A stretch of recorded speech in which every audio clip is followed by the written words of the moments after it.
자로부터 전해온 제6대의 미자가 존자의 계송이다. 무신무가득 마음이 없어서 얻을 수도 없거늘 설득부명법 말하면 법이라 이름하지 못하네. 야교심 비심 마음이 아닌 줄 깨달으면 시오 심심법 비로소 마음과 마음의 법을 알리라. 우리는 언어가 내면을 흘러다니므로 언어가 달라붙지 않은 무위의 상태를 이해할 수 없기 때문에 아는 범주에서 움직일 수밖에 없다. 노력한다는 것이 무엇을 의미하는지에 대하여 우선 살펴보기로 하자. 그런 연후에야 비로소 무위를 가리키는 바가 이해될 수 있다. 노력하고 추구한다는 것은 목표를 설정해야만 가능하다. 설정한 목표를 향해 노력함이 등장한다. 목표를 지닌다는 것은 우리의 시선을 미래의 어딘 가로 향하게 한다.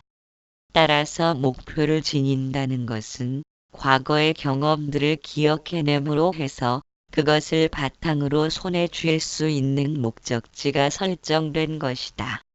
따라서 목표란 아직 오지 않은 미래와 지나간 경험들이 모여 탄생된 것이라 지금 현재에는 존재할 수 없는 허구적인 관념이다. 마음이 목표를 설정하고 그것을 향해 전진하는 자세는 발전적이지만 마음이 자꾸 미래의 어딘가를 향하다 보면 지금 이 순간을 놓치게 된다. 지금 이 순간을 놓친 마음은 과거나 미래에 대한 거품으로 들어찰 수밖에 없다. 즉 현재 모습의 나를 벗어나기 위한 도피가 시작되는 것이다. 마음의 거품이 현재의 나를 볼 수 없도록 차단하는 행위를 인식하지 못한다면 목표를 달성하기도 전에 그와 같은 습성으로 인하여 또 다른 목표가 설정될 것이다. 통 돌리는 다람쥐처럼 매번 지금의 내가 아닌 모습을 찾아 방황하는 실수를 되풀이하면서 삶을 마칠지도 모른다.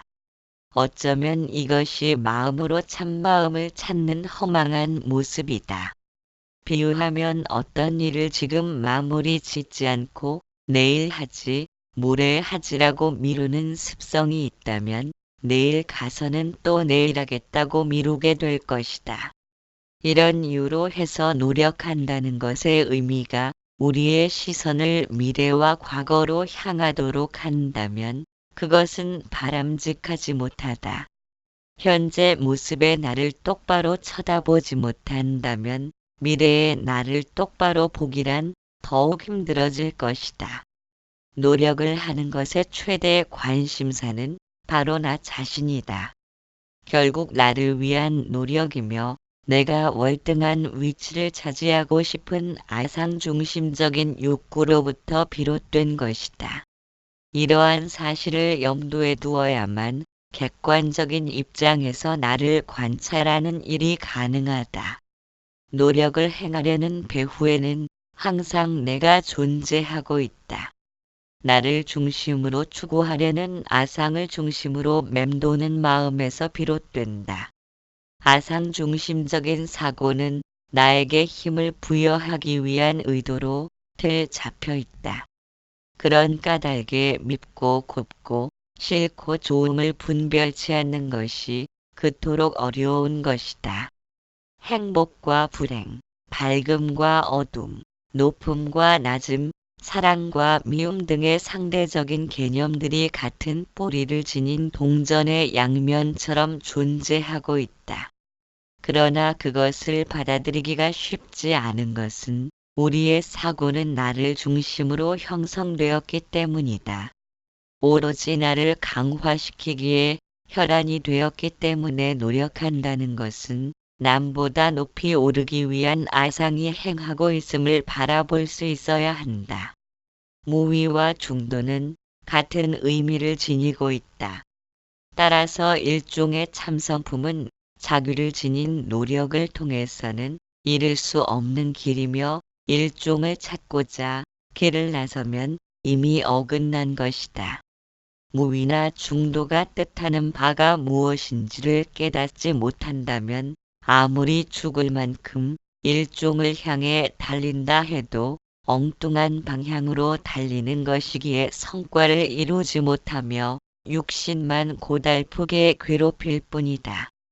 그 다음 두 번째로는 지동귀지 직영미동 지동귀지 직영미동 이란 움직임을 그침이 되면 그침이 다시 큰 움직임이 된다는 의미는 다음과 같다. 세상은 큰 흐름 속에 있지만 언제나 그대로의 모습을 간직하고 있다. 언제나 그대로인 모습을 간직하기 위해 생하고 멸하는 것을 거듭 되풀이하는 것이다. 플러스 마이너스는 늘 제로 상태이다. 그것이 존재계의 법칙이다. 세상은 온통 움직이는 것 투성이다. 불은 위로 타오르고 물은 아래로 굽이쳐 내려가고 생명체는 여기저기로 움직인다. 심지어는 바위조차도 조금씩 허물어지는 계속적인 움직임 속에 있다. 벽에 풀을 발라 종이를 붙여 놓으면 언젠가는 떨어진다. 바위도 마찬가지라 언젠가는 흙으로 부서지고 흙은 티끌이 되어 흔적도 없이 허공 속으로 사라진다. 세상은 계속적인 흐름의 끝없는 연속이다. 돌고 있는 선풍기의 날개는 원으로 보이지만 단지 빠르게 회전함으로써 둥근 원처럼 보일 뿐이다.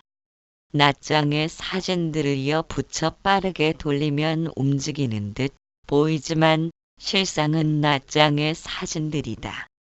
세상에는 무수한 움직임이 존재하지만 어느 것 하나 움직인 것은 없으며 다만 움직임처럼 보일 뿐이다. 붓다는 금강경에서 이르길 내가 가고 오고 앉고 서고 눕는다고 말하는 사람이 있다면 그는 내 가르침의 뜻을 하나도 이해하지 못한 것이라고 말씀하셨다. 지동귀지 직영미동 지동귀지 직영미동을 정리하면 다음과 같다. 허공에 구름이 생겼다 꺼졌다를 거듭할 수 있는 것은 허공의 성품이 공한 까닭이다. 구름이 흔적 없이 허공으로 사라지지만 허공에는 삼라만상의 요소인 지수화풍이 존재하므로 허공에서 구름이 다시 생겨날 수 있다. 그러므로 유체양변 영지일종 유체양변 영지일종이란 양쪽에만 머물러 있다면 어찌 일종을 알겠는가 라는 뜻이다. 즉 그침과 움직임을 둘로 보고 제각각 나누어진 것으로 구분한다면 어찌 일종을 알겠느냐는 것이다. 만일 구름이 생하는 것을 기쁨이라 하고 멸하는 것을 슬픔이라 한다면 생멸하는 이치가 허공에서 일어나고 있음을 알지 못한 것이다. 좋고 나쁜 양변으로 이루어진 마음을 통해 참성품을 찾고자 하는 것은 구름을 헤집으며 허공을 찾으려는 것과 같다. 그러나 헤집으며 찾아 헤매는 그 물건도 허공인 줄 어찌 알겠는가. 칠불전법송 중에서 제4불구류손불을 살피면 다음과 같다. 견신무 실시불신 몸이 진실치 않음을 보면 그것이 부처를 봄이요. 요심여 환시 불심 마음이 요술 같음을 알면 그것이 부처의 마음이다. 요득 심신본 성공 몸과 마음의 본 성품이 공함을 알면 사인여 불화수별 그 사람은 부처와 무엇이 다르랴. 7. 일종부통 양처실공 견유무류 종공배공. 한 가지 불성에 통하지 못하면 일종불통 양쪽 다 공덕을 이르리니 양처실공 있음을 버리면 있음에 빠지고 견유무류 공함을 따르면 공함을 등지느니라 종공배공. 일종을 통하지 못하면 무위와 유위를 모두 이루지 못한다. 새 속에서 벗어나려 하면 도리어 새 속에 물이 들고 진리를 추구하면 진리를 등진다. 길 건너편을 사이에 두고 절과 술집이 마주 보면서 나란히 있었다. 그런데 우연히 같은 날 술집 여주인과 절의 스님이 죽게 되어 둘은 염라대왕 앞으로 불려나갔다. 염라대왕은 먼저 스님한테 자네는 염불에는 관심이 없고 제밥에만 관심이 있었으므로 지옥행이라는 판결을 받고 다음으로 술집 여주인이 염라대왕 앞으로 불려나오자 대왕은 여인에게 극락행이라는 판결을 내렸다. 그러자 스님은 염라대왕께 말하기를 저 여인은 평생 동안 술과 욕망에 젖어 살아왔는데 어떻게 극락으로 갈 수 있느냐는 항의를 했다. 그러자 염라대왕이 말하길 자네는 경건한 의식을 행하면서도 생각은 술집에서 벌어지는 향락을 상상하였다. 그래서 마음은 잠시도 술집을 떠나지 못했고 여인은 흥청대는 향락 속에서도 마음은 항상 절에서 울려 퍼지는 장엄한 의식을 떠올렸기에 극락행이라고 말하였다. 신신명은 냉엄한 판결을 내린다. 둘 다 지옥행. 일종을 놓친다면 승승과 속속 모두를 잃어버리는 것이니 실로 어리석음의 연고라고 말하고 있다. 추구하려는 바의 모든 의도를 떨쳐버리고 순수하게 본연의 자세로 돌아오는 것, 그것이 곧 일종이다. 그러한 일종 속에 살아가지 못한다면 승승도속속도 이루지 못한다. 일종을 통해 살아간다면 선택이 떨어져 나가며 몽우리가 터져 나오는 꽃잎처럼 삶의 인도를 받을 것이다. 일종이란 참성품이다. 세상의 인연으로 만들어진 모든 것은 허망한 존재이다. 이것과 저것이 모여 이룬 것은 어느 한쪽이 세력을 잃으면 허물어지고 부서지는 까닭이다. 그들은 다시 지수화풍의 사대로 흩어져 허공으로 모습을 감춘다. 허공으로 끌어들이고 때가 되면 다시 모습을 보이게 하는 원동력은 인연으로 이루어진 허망한 종류가 아닐 것이다. 아무것도 혼합되지 않고 순수하게 존재하는 독립적인 개체야말로 늘 변함없이 그 자리에 그대로이다. 그것은 이것과 저것이 모여 이룬 것이 아니므로 생겨난 적도 없고 생겨난 적이 없으니 멸하지도 않는다. 그것이야말로 삼라만상의 주인이고 온 우주의 주인공이다. 그것은 우리들 본성의 마음이다. 마음이 몸 밖을 나가면 허공이고 안으로 들면 마음인데 보고 듣고 맛보는 등의 작용으로 애착과 원망을 드러내고 있다 없다 하는 관념의 매듭으로 묶여 허망한 성품으로 돌아서서 꼼짝달싹 못하는 신세가 되었다.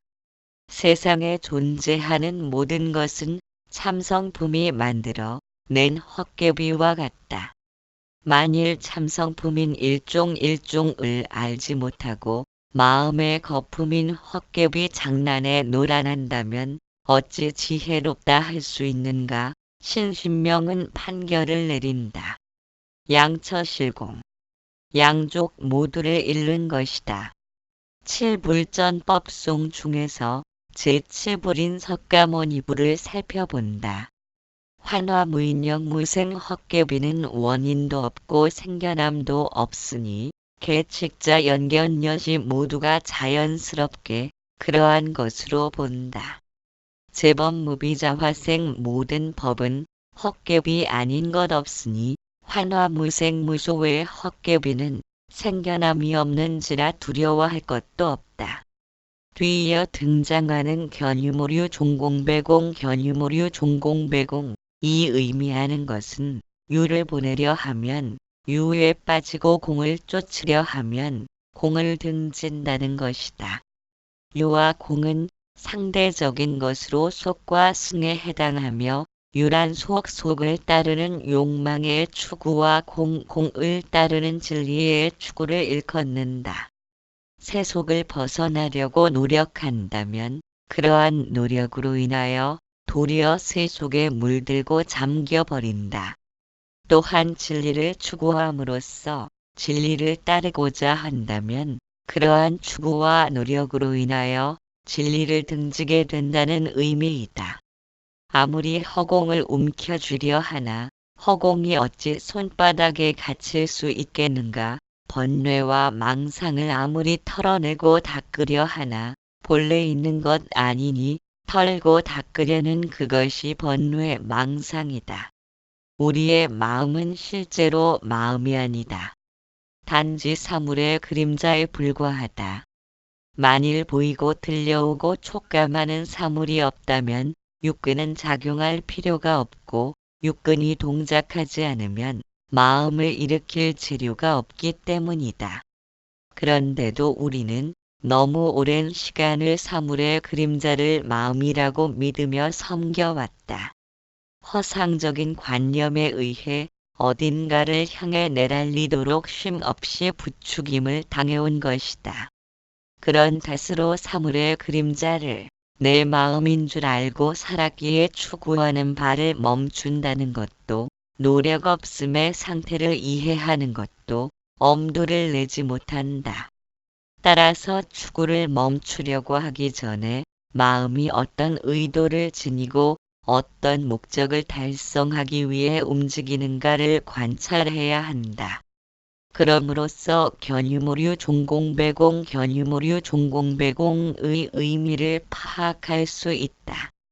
애착과 원망에도 물들지 않고 모든 생각에서 자유로운 일종의 바깥을 한 번도 나가본 적이 없음에도 진리와 세속에 대한 양변의 마음으로 인해 마음이 쉬지 못하고 있다. 꼬집으면 아프고 기쁘면 웃고 하는 마음은 세상 끝나는 날까지 누구라도 변함없을 것이다. 이처럼 평상심이 바로 일종이고 진리이건만 슬픔은 멀리하고 기쁨을 취하려는 마음의 뜻을 따라가다 보니 잘못된 길로 접어들었다. 마음이 병든 탓으로 무언가 잃어버린 허전함을 쓸 만한 것을 찾아 사방을 두리번거린다. 해능대사 이후로는 의발을 전하는 전통이 사라지고 제자인 남학 회양선사를 시작으로 마조 대사 백장선사 그리고 제4대인 황벽희 운선사로 법맥을 잇는다. 황벽선사의 전법송을 살펴본다. 병실심법제 병이 있을 때 마음법도 있음이니 부병심법무병이 아니면 마음법도 없음이라. 오소부심법 내가 부촉하고자 하는 마음법은 불제심법도 마음법에도 있지 아니함이라. 8. 다언다여 전부 상응 저렁저려 무처부통. 말이 많고 생각이 많으면 다언다려 더욱 더 상응치 못함이요. 전불상응 말이 끊어지고 생각이 끊어지면 저런절려 통하지 않는 곳이 없느니라 무처불통. 진리에 대하여 말이 많고 생각이 많으면 진리로부터 더욱 멀리 헤매인다. 말과 생각이 멈추면 진리는 통하지 않는 곳이 없다. 해능대사가 북쪽의 무리를 피해 15년간 숨어 지내던 산에서 내려와 법성사라는 절에 이르렀다. 그때 마침 바람이 불어 깃발이 펄럭이는 것을 보고는 스님들 간의 의견이 분분했다. 한쪽은 바람이 움직인다고 하고 다른 편에서는 깃발이 움직인다고 하며 의론이 끊이지 않았다. 그때 해능대사가 말하기를 바람이 움직이는 것도 아니요 깃발이 움직인 것도 아니며 단지 마음이 움직인 것이라 하였다. 허공에는 4대의 요소 중 하나인 바람의 요소가 두루 퍼져 있다. 그래서 손을 내저으면 바람이 일어나는 것이다. 바람이 일어나는 장소가 따로 있다면 허공에 두루하게 퍼져 있다는 말이 아니지만 언제 어느 곳에서라도 바람을 일으킬 수 있다. 우리의 몸 가운데도 풍대가 있으므로 숨을 쉬고 피가 돌면서 순환을 한다. 허공과 마음은 서로 다른 존재가 아니다. 일체 유심조라는 말처럼 지은 업을 따라 마음을 쓰게 되고 내가 쓴 마음을 따라 주변 환경이 조성되는 것이다. 제22대 급암종신 선사의 전법송은 다음과 같다. 차심극 광대 이 마음은 지극히 광대하여 허공비 부급 저 허공으로도 비유할 수 없도다. 차도지여시 이 도는 다못 이와 같음이니 수지휴 외명 받아가지되 밖으로 차왔지 말지어다.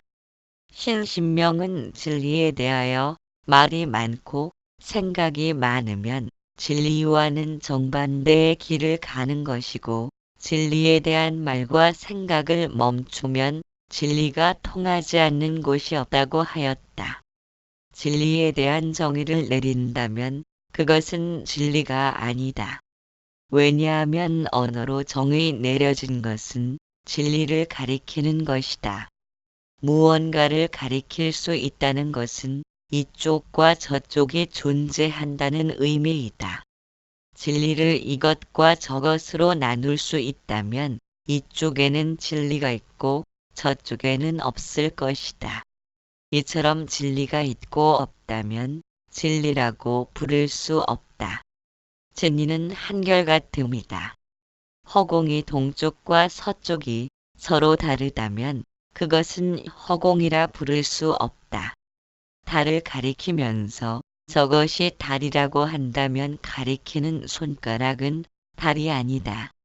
진리란 이런 것이라고 가리키는 순간 진리는 반쪽으로 두 동강이 나게 된다. 반쪽짜리 진리는 진리라고 부를 수 없다. 일종에 들어서기 위해 말과 생각을 멈추려고 행하는 노력이란 마음의 거품으로 행해지는 아상이라는 것을 이해할 수 있어야 한다. 또한 참과 거짓을 나누려는 마음도 결국 도적의 앞잡이다. 서로 앞서거니 뒤서거니 하면서 쫓고 쫓기는 마음들이 모두 도적의 무리와 한 통 속에 지나지 않는다. 그렇다면 도적의 무리가 아닌 마음을 찾아 나선다면 찾는 순간 잃어버릴 것이다. 또한 찾으려 들지 않는다면 눈앞이 캄캄해질 것이다. 일종을 깨닫는다는 것은 일종을 더 이상 벗어나지 않는다는 뜻이다. 우리가 본래부터 일종인데도 양변을 따라 달리면서 욕망과 분노를 일으키는 탓에 일종을 잃어버리며 살아온 것이다.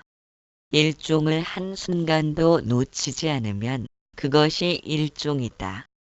일종을 헤아리고 짐작하면서 일종으로 다가서려 한다면 끝내 다가서지 못한다.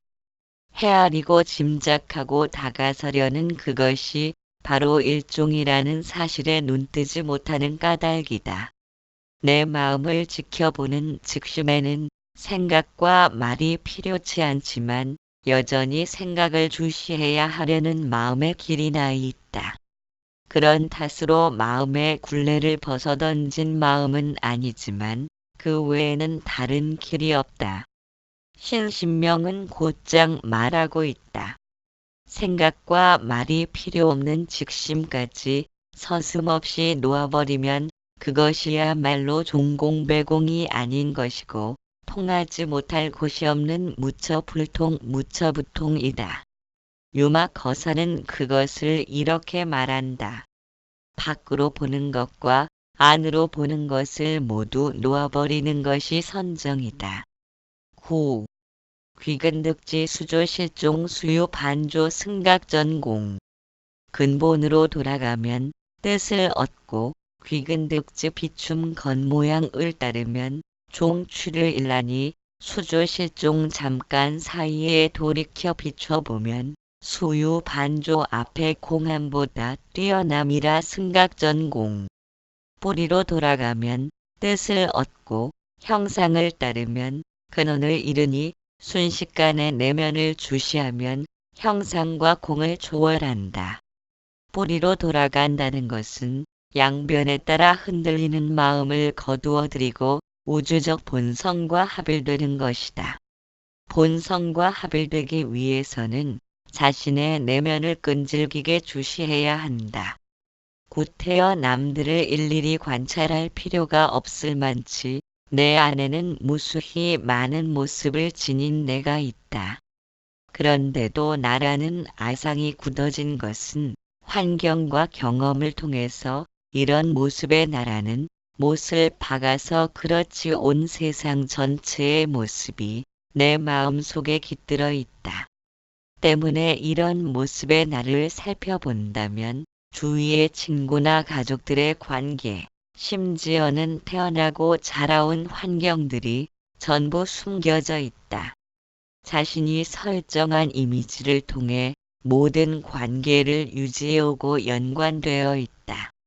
그것은 결국 우리가 친구를 만난다고 하는 것은 친구를 만나는 것이 아니라 자신이 설정한 이미지를 만나는 것이다. 그래서 끼리끼리 모인다는 말이 생겨난 것이리라. 따라서 관계를 통하여 세상을 형성하였고 세상의 일원이 되었다. 그러므로 관계의 거울로 자신을 비추기 시작했을 때 세상은 곧 우리이고 우리가 곧 세상임을 느끼게 된다. 주위 사람들이 내게 행하는 모습들 속에서 자신이 행한 바를 찾기 시작한다면 우리의 삶은 한 차원 높아질 것이다. 우리는 모든 것에서 배우기 시작한다. 어떤 사람의 말이나 책 속에서도 배울 수 있다. 불완전한 사상을 지닌 말이나 글이라도 어떤 이유로 온전치 못하다는 사실이 눈에 들어오기 시작한다. 온전함과 온전치 못한 것 모두에서 배울 수 있다. 가슴이 열려 있기 때문이다. 우리가 접하고 있는 세상은 실체를 따르는 그림자처럼 자신의 마음씀을 따라 굴절 없이 나타난 그대로를 비추이는 거울처럼 재생된다. 이처럼 무수한 관계를 통하여 자신을 알아차리는 것이 지혜의 첫걸음이다. 귀근득지 귀군득지가 뜻하는 뿌리로 돌아가면 뜻을 얻는다는 의미일 것이다. 관계의 거울을 살피지 않고 당장 눈앞에 드러난 모습만을 보고 애착과 원망을 드러내는 행위는 자신의 그림자와 투쟁하려는 어리석음이다. 아무리 그림자를 떨쳐내려 빠른 걸음으로 달린다 해도 그림자는 여전히 따라 붙는다. 세상은 무수한 관계로서 형성되었고 관계를 통해 존재한다는 사실을 이해한다면 꽃과 열매에만 치중하던 관심이 뿌리를 향해 간다. 나무의 뿌리를 잘 돌봐야 가지와 잎들이 건강해지고 꽃과 열매도 튼실하게 맺힐 것이다. 뿌리에는 관심이 없고 꽃과 열매에만 가치를 둔다면 타인 역시도 본인의 이용 가치에 따라 평가가 내려질 것이다. 그것은 곧 타인을 지배하려는 욕망과 같아서 타인도 역시 지배하려는 자신을 먼저 지배할 것이다. 지배하고자 생각한다는 것을 나보다 남이 먼저 알아차리기 때문이다. 오물을 타인에게 던지려 한다면 자신이 먼저 오물을 집어들어야 한다. 이처럼 관계의 거울을 등한시한다면 스스로가 발을 묶고 고립시키는 행위이다. 그림자와 자신이 동떨어진 무엇이 아니라는 사실을 인식한다는 것은 수유 반조 승각 전공 수유 반조 승각 전공의 의미이다.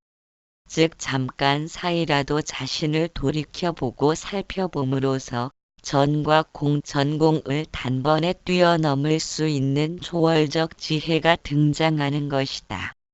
전공이라 함은 앞에 공함이라고 해석되었지만 앞뒤의 문맥을 살펴보아서는 전이란 공에 대하여 상대적인 개념에 해당된다. 즉 눈앞에 현존하는 것, 전과 숨어 드러나지 않는 것 공을 넘어서는 초월적인 지혜란 눈 깜짝할 새에 자신을 살피는 직심을 통해 이루어진다. 초점을 자신의 내면과 지금 이 순간으로 향한다면 속과 승이든 전이든 공이든 고집할 이유는 없다. 오조인 홍인 대사는 이르길 본성의 마음을 생각으로 헤아리면 곧 맞지 않는다. 견성한 사람은 모름지기 언하에 곧 보는 것이니 만약 이와 같은 사람은 칼을 휘두르며 싸우는 데서도 또한 볼 수 있다고 하였다. 이처럼 본성의 마음을 깨치는 데는 시간이 필요치 않다. 마음이 나타난 바를 그대로 인식하는 직심을 늘 간직하다 보면 생각과 말과 행동이 바르게 나타난다. 왜냐하면 직심이란 본인의 생각과 말과 행동을 허공이 바라보며 허공이 지켜보며 허공이 주시하는 것과 다름 아닌 까닭이다. 빛이 있는 그대로를 비추듯 자신의 생각을 드러난 그대로 관찰한다는 것은 선과 악, 탐욕, 질투, 부도덕함 등을 합리화시키지 않겠다는 의지의 표현이다. 타인이 자신을 대하는 태도는 자신이 타인에게 행해온 바를 그대로 대변하고 있는 것이다.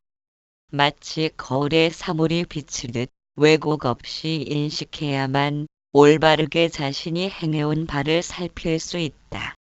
그러므로 타인이 자신을 대하는 태도를 통해서 여태껏 자신이 세상을 대하면서 행해온 마음가짐을 투명하게 바라보는 안목이 생겨난다. 직심을 통한 주시와 관찰에 의해서 우리는 의도를 지니면서 마음이 제시한 목적지를 받아쥐고 찾아 나서는 탓으로 본성의 마음과 등지게 되는 어리석음을 반복하지 않는다. 어리석음이란 생각을 내 것으로 알고 마음대로 쥐고 흔들려는 것이다. 그것이 하고자 하는 의도를 지닌 것이다. 의도를 일으키는 마음을 따라 쉼없이 달려간다면 결국 북쪽을 남쪽으로 알고 달리는 사람과 같다.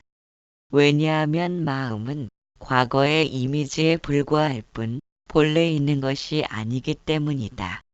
본래 없는 것을 갖고 무슨 재주로 본성의 마음을 밝힐 수 있겠는가? 전과 공, 승과 속을 구분짓기 전에 투명하고 왜곡 없는 자기 인식의 불씨를 가슴에 당기면서 생각에 물들지 않고 생각에 의해 점령당하지 않는 청정하고 순수한 본성의 마음으로 세상에 건립되었음을 알아야 한다.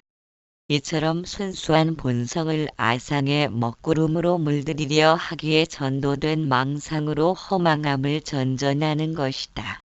본성의 마음을 등지고 달리면서 애써 외면하던 아상의 미혹함을 발견하는 순간 그것은 흔적 없이 녹아내린다.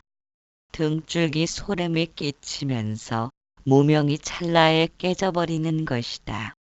잠에서 깨어날 때 점차로 깨어나는 것이 아니라 즉시로 눈을 뜨듯 본성을 발견하면은 시간이 필요치 않다. 미혹의 발견이 곧 본성의 발견이다.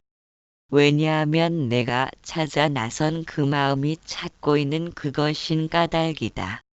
크리슈나무르티는 사고자가 곧 사고이다라고 했다. 사고자란 생각하는 자라는 의미이며 사고란 생각이다. 우리가 일종의 마음을 찾는 것은 사고자가 행하는 것이다. 그러나 사고자는 본래 없다. 사고가 곧 사고자인 까닭이다. 조금 알아듣기 어렵겠지만 우리가 마음을 찾아 나섰지만 어디에도 찾고자 하는 마음을 발견할 순 없다.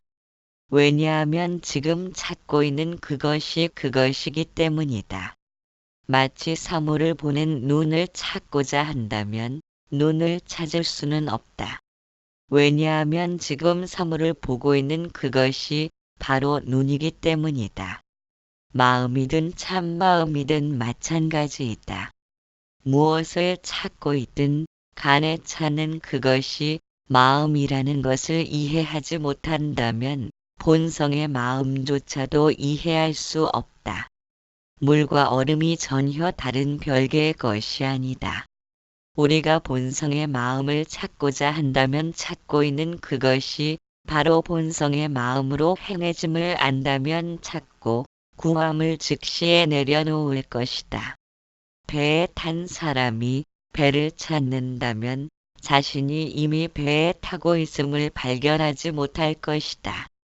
그렇게 눈을 찾는 사람이 지금 사물을 보고 있는 것이 눈이라는 사실에 눈뜬다면 그는 더 이상 눈을 찾아 나서지는 않을 것이다. 그는 눈을 보았기 때문이다. 일종의 성품을 찾으려는 것은 집에 앉아 있으면서 집을 찾는 사람과 같다. 집 찾기를 멈추지 못한다면 집 밖으로는 한 걸음도 나간 적 없지만 끝끝내 집을 발견할 순 없다. 그 말을 뒤집어 보면 집이 무언지를 알았다면 집 찾기는 허망한 꿈속의 일일 뿐이다. 우리가 참마음을 찾으려 하고 본성의 마음을 밝히려 한다면 본성의 마음은 여전히 드러나지 못할 것이다. 우리가 본성의 마음으로 모든 것을 행하면서도 스스로 본성임을 거부하기 때문이다. 모든 것이 본성의 마음으로 행해짐을 이해한다면 어느 한쪽만을 편애하는 제한된 시야를 벗어나 모두에게 열린 마음으로 대할 수 있다. 존재계는 음과 양, 정과 반의 대립을 통해서 존속이 가능한 때문이다. 자신을 반대하고 위협하는 사람일지라도 그들도 역시 그들의 삶에 최선을 다하고 있는 것이다. 이 세상 어디를 가더라도 모두가 자신의 삶을 위해서 최선을 다하면서 살아가듯 관용과 자비의 정신이란 상대의 입장을 헤아리며 고집스런 자신의 편견으로 치우침 없는 이해심을 의미한다. 때로는 상대의 입장이 되어 생각하는 여유를 지니고 상대방의 처지가 되어 말하는 데 인색하지 말아야 한다. 야윈 사람은 살찌는 것이 미덕이고 뚱뚱한 사람은 살 빠지는 것이 미덕인 것처럼 어느 한쪽만을 고집하려는 것은 타당치 않다. 항상 삶을 통해 인내와 사랑을 배우려는 자세를 간직해야 한다.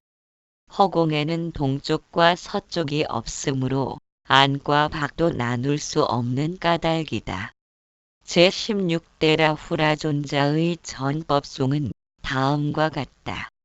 어법 실무 중 법은 진실로 증득할 것이 없어 부취역부의 취할 수도 없고 버릴 수도 없다. 법비유무상 법은 있거나 없거나 하는 모습이 아니지만 내외 운하기 안과 밖이 어떻게 일어나리요.